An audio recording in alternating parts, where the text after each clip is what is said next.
Hello, everybody. It's Ashton of Ashton Zone. Uh, this last week, we've had two unprecedented actions by our commander in chief. The first was in Syria in a response to a gas attack that I do believe was prosecuted by the Syrian military and did affect civilians. This could be wrong, but I do believe it happened.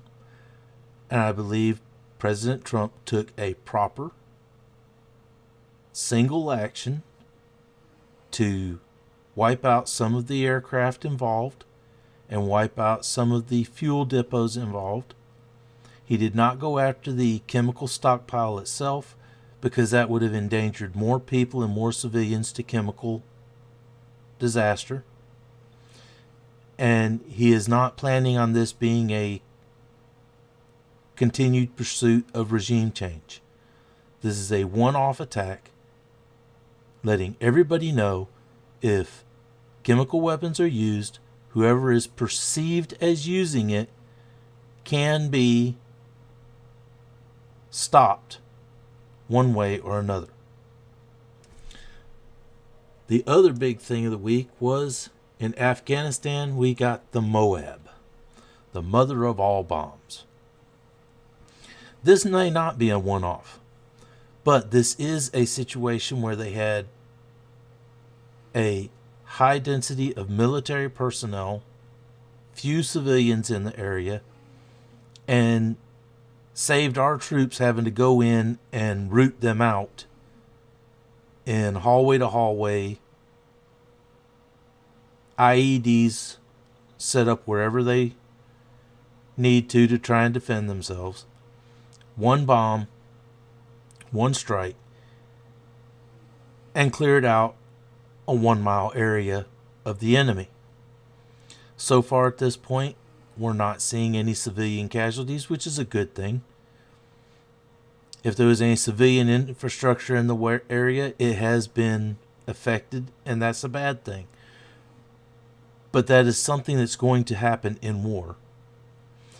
And the fact that the Taliban are moving back into the north of Afghanistan, that they have not been rooted out, they have not been stopped, and are still a threat to the democratically elected government that's in Kabul, is a problem.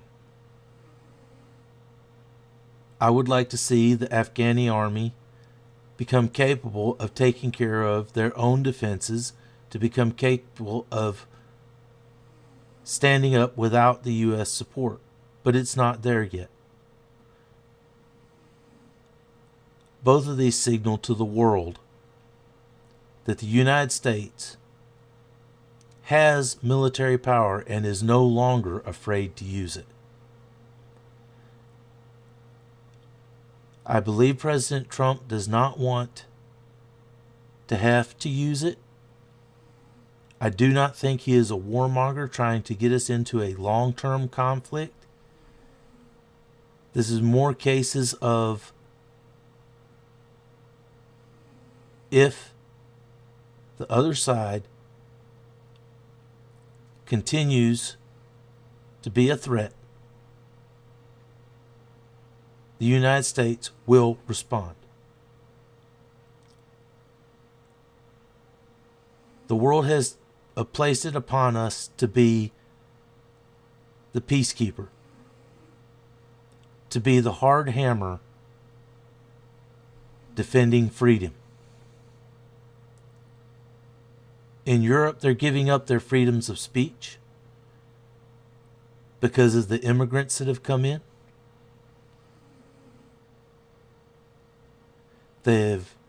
Their women are scared because of the immigrants that have come in. And in some places, they are looking at, in 30 to 50 years, their ethnicity will be, or culture will be wiped out because of the immigrants they've took in.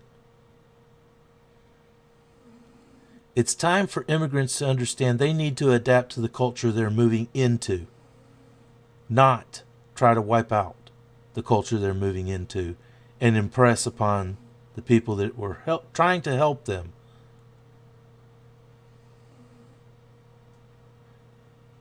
Drifted off subject. The military strikes this week, I do not believe, are a escalation of war trying to cause the United States to get entangled deeper in the Middle East. They are shows of power so as to tell people that we are strong enough to defend ourselves. Y'all have a good day. God bless. I'm out of here. Thank you for watching my video. Like, favorite, and subscribe. Down below you'll see a link for PayPal where I can get some better equipment to do this a little bit better, be more a little efficient. And to the sides over here you'll see a couple videos. If you're interested in watching them, I'd be appreciative of you looking at them. Have a good night.